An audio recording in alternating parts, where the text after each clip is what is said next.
You're watching 12 WKRC-TV, a new generation of news. 12 Newsmakers starts now. Good morning and welcome to Newsmakers. President George W. Bush loves them, and so do a lot of parents. We're talking about charter schools this morning, one of the fastest growing and most significant movements in education today. Nationwide, 2,500 charter schools enroll more than 500,000 students. In Ohio, more than 50 community schools, which is what charter schools are called in this state, are in operation. Charter schools are publicly financed but privately operated by community groups, independent of both local school board control and union contracts. The goal is to encourage innovation to help kids at risk. But 12 News has found a charter school in Cincinnati where you, the taxpayers, are at risk, along with the charter school's employees. Reporter Jeff Hirsh and photographer Jeff Barnhill have our investigation. The motto of the Greater Cincinnati Community Academy is a public school with private school atmosphere. But here's what some say you, the public, are getting for your money. Listen to a former teacher. Well, I gave you a big term, and I'm not even ashamed to say it. Educational prostitution. A former board member. The old cliche, actions speak louder than words. There are so many actions that I have seen that are in left field that it makes me wonder about the capability of the person. Even the auditor of state. It is the taxpayers' money, and the concern of the taxpayers should be that there is money being wasted in the process. Greater Cincinnati Community Academy is a charter school in big trouble. Our 12 News investigation has found financial mismanagement, violations of state law, and regulatory loopholes which let economically questionable organizations receive millions of public tax dollars, all in the name of school reform. In fact, in less than 3 years of operation, GCCA has mismanaged itself into owing the state, that's you the taxpayer, nearly $1 million, and into owing its employees more than $500,000. Employee money, which 12 News has learned, was illegally and secretly kept by the school. These paycheck statements are for GCCA workers. As you can see, the stubs say retirement was taken out to be sent to a state pension plan, SERS. Now, the money may have been deducted, but the pension plan, the school employees' retirement system, tells 12 News they never received it. It appears the school kept the money for other uses. The one area where that is totally inappropriate is in the payment of retirement benefits, because that is actually the employee's money. According to the retirement system, the last time GCCA paid a retirement dime was in August 2000. The school owes $500,000, money which by law it must pay.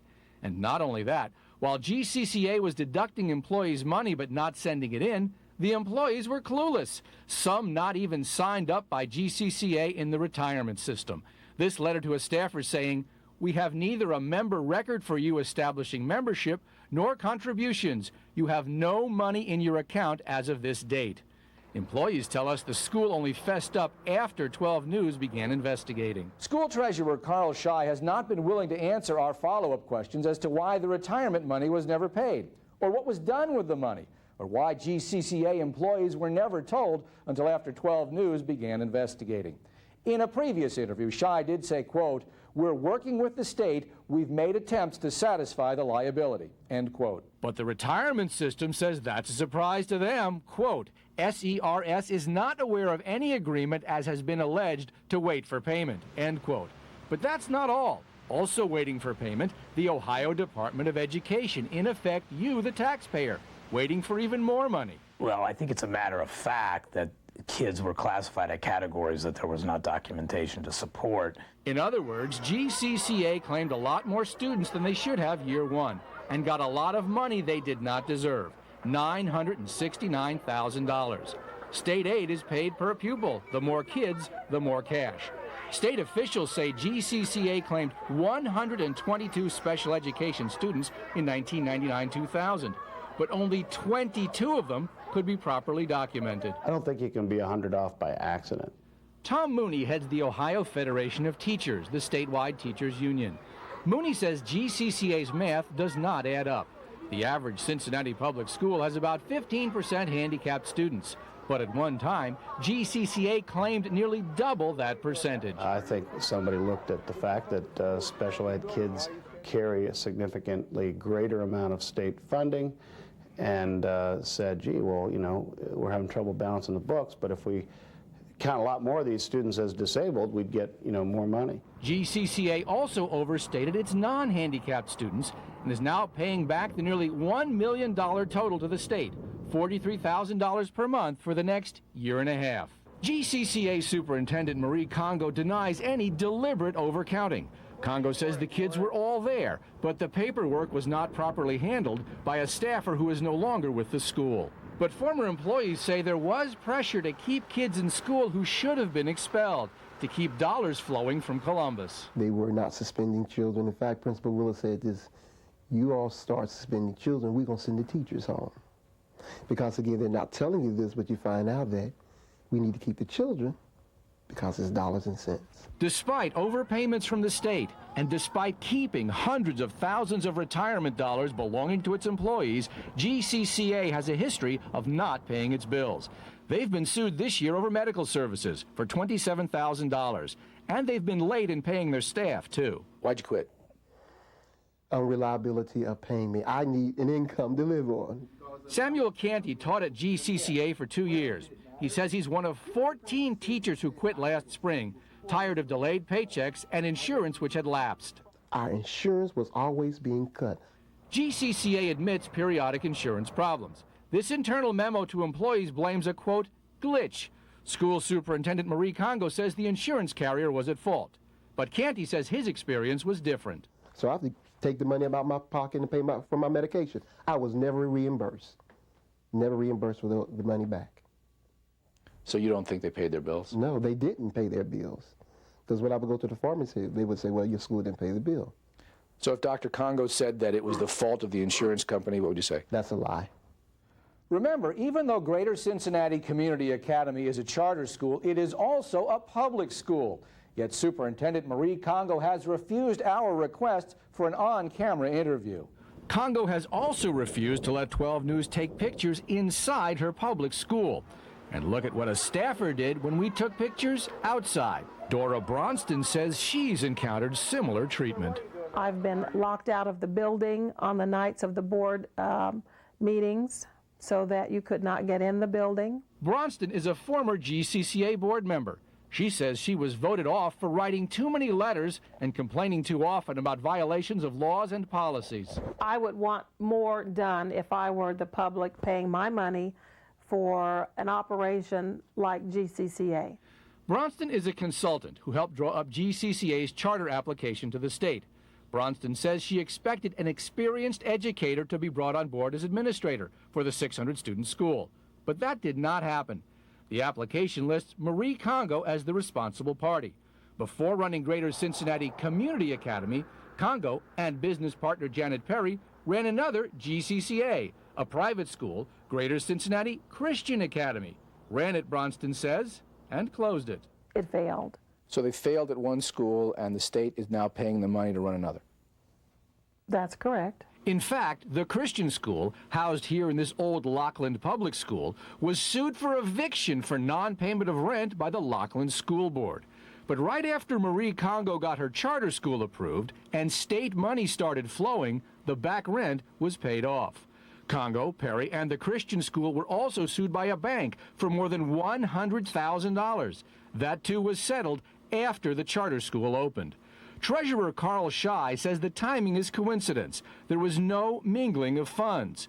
But the state of Ohio, which approved Congo for the charter, had no idea the state was about to give money to someone with such a financial history. So if a charter school operator was sued for eviction and later was sued for non-payment of a loan, you would not know that, right? There would be no requirement for us to be notified of such a situation. Certainly if we knew of a situation, it would cause us concern and make us probably want to do some financial analysis. But, you know, there is no requirement that we get that. 12 News has uncovered another weakness in state law. As we told you, the Christian school was run by both Marie Congo and Janet Perry. but only Congo's name was on the charter school application. Dora Bronston says Perry's name was taken off to prevent the charter from being rejected. Public records show Janet Perry, seen here in this old photograph, was fired from the Cincinnati school system for gross inefficiency as a teacher, failure to maintain an adequate instructional program, and failure to adhere to reasonable rules and regulations. But while Janet Perry's name was not on the charter application, she has a job with a charter school, hired by her old partner Marie Congo to be Human Resources Director of Greater Cincinnati Community Academy, sharing responsibility for spending public dollars. They miscounted the special ed kids. They have not paid their retirement properly. They have paid their employees late. The operators have had financial problems. They were sued for eviction. They were sued for non-payment of loans, a loan. Should we give them tax money with this record? Well, I think that that we, as long as they are educating children, and that's what the law requires, and as long as they're receiving educational opportunity, then we are required to pay them. State Auditor Jim Petro thinks that's crazy. Petro, who has checked finances at many of Ohio's 92 charter schools, says the Department of Education should clean up its monitoring act immediately. Absolutely. It's been our principal issue from the days that the charter school started operating. Our ongoing message as auditors to the Department of Education has been, you need to really stay on top of these schools. In the first year, there were 15 of them. The second year, there were 49. We've made the point continuously, you need to be on top of these, even with staff visits. In a scathing report, Petro says the Department of Education is deficient in monitoring charter schools and recommends dozens of administrative and legislative changes. Some have already been implemented, like checking enrollment more often to prevent huge overpayments. But Petro says more is needed. 22,000 students attend charter schools in Ohio. 130 million tax dollars are at stake. Ironically, state education officials say counting special ed students at GCCA has finally improved, and the numbers are accurate. But beyond that, GCCA is knee-deep in red ink and hip-deep in trouble. The state of Ohio has the power to revoke the school's charter, shut it down. So the questions now become, will Greater Cincinnati Community Academy survive, or should it? Get it together, GCCA. You know, get it together, because the kids need help, and if you're not helping them, then find something else to do. Jeff Hirsh, 12 News.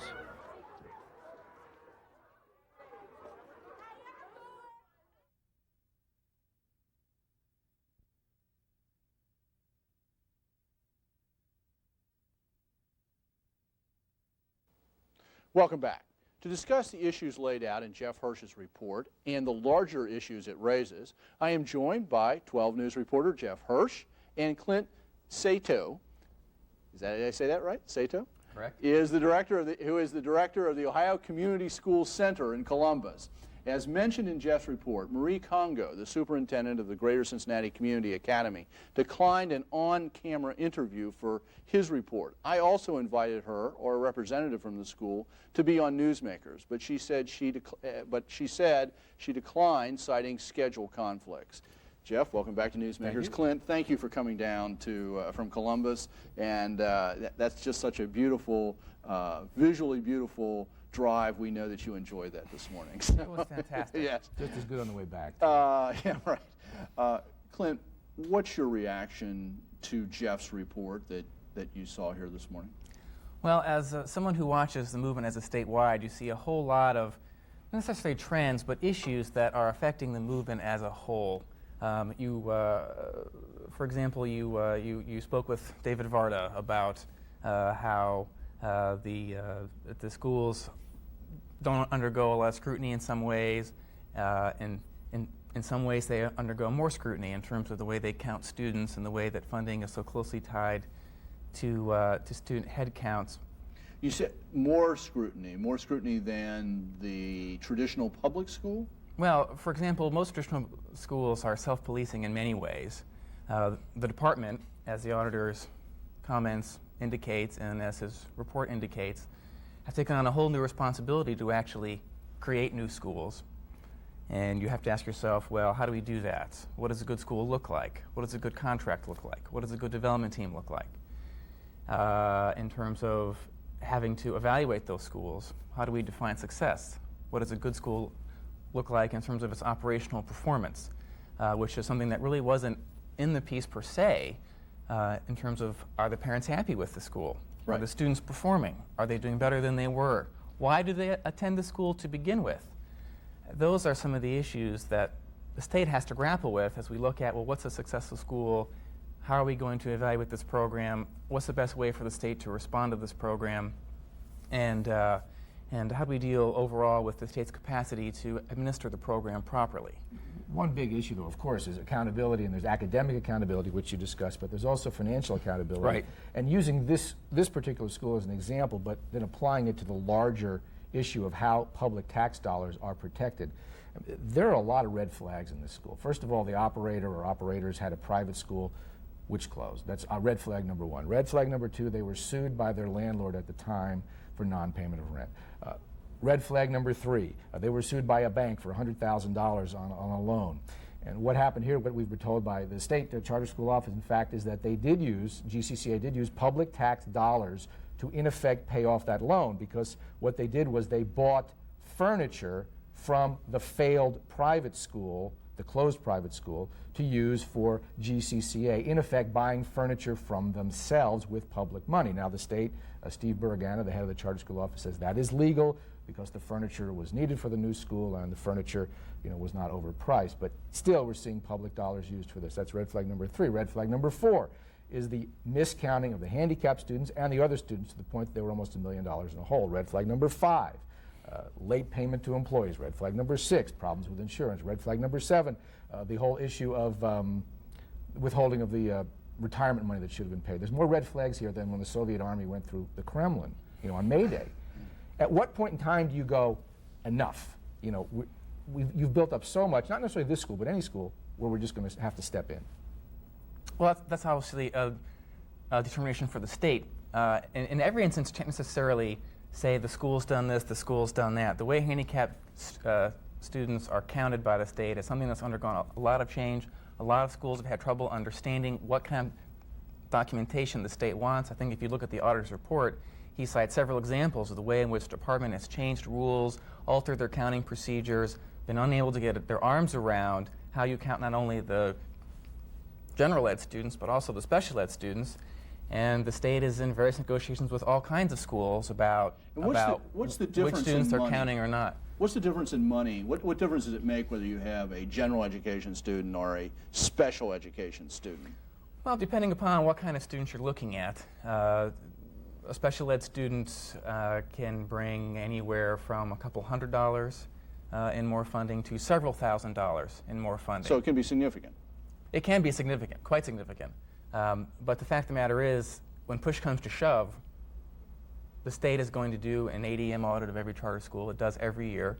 And it is, again, in negotiations with lots of schools for underpayments or overpayments. And I think, again, the auditor, in his report, at several instances talked about and actually criticized the department for the way in which they were changing the rules, not informing the schools of what the new rules were, schools not having good information about how to report their students.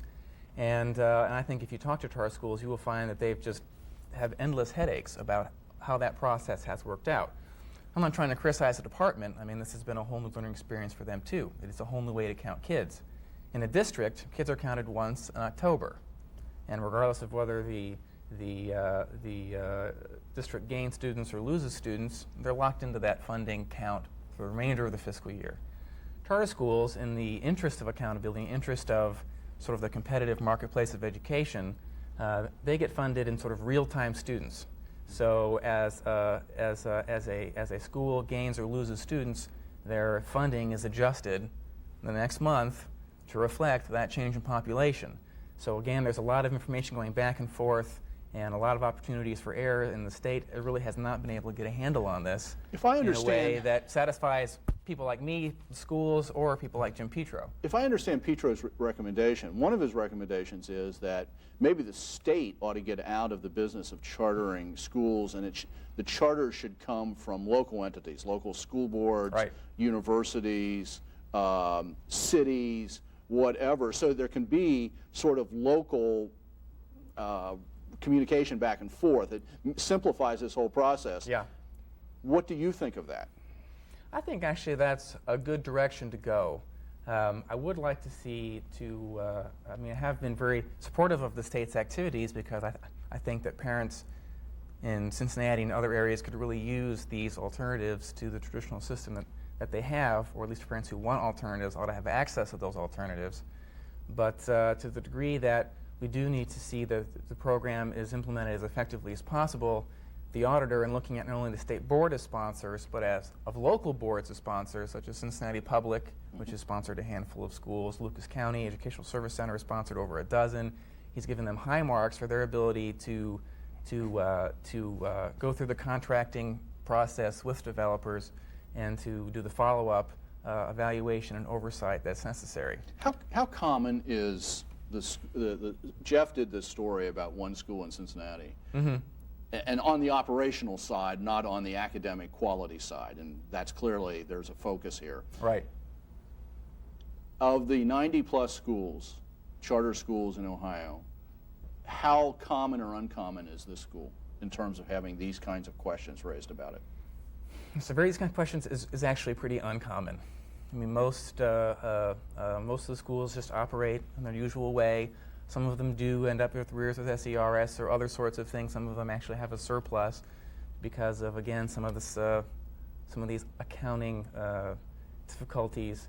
But overall, I would say this is a pretty uncommon case. Do you think, though, there should be some more oversight so that these situations don't build up to the point that this is a huge amount of money that they owe, or anybody? You know, put them aside for a second, but right. You know, they are almost $1 million in the hole on the overcounting, and now they're $500,000 in the hole on the retirement. I mean, at some point in time, shouldn't somebody, however defined, somebody in state government have said, all right, now you're $100,000 over on your retirement, you know, now, clean this up now, as opposed to letting it build up to $500,000 and making it extremely difficult? Ideally, that would be the way I would like to see it. I think that's the way everyone would like to see it. I have heard that Greater Cincinnati has worked out a payment rescheduling for their state retirement funds and their overpayments on their special ed students, and of course those come right out of their school payments from the state, and the state is obviously paying it back itself and paying the state retirement system.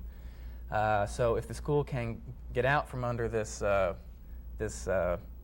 financial debt, I think the school is going to be a lot better off. And as Mr. Varda indicated, if the school is providing quality educational opportunities that the parents and the students appreciate, enjoy, and benefit from, then really there's no need to close this or any other school that is having some administrative problems, which in many instances are not necessarily entirely of their own making. What is the role of your organization? Now, you're saying that the State Board of Education, Department of Education, is responsible for really policing the schools and monitoring the schools and whatever, the charter schools. But what's your organization do?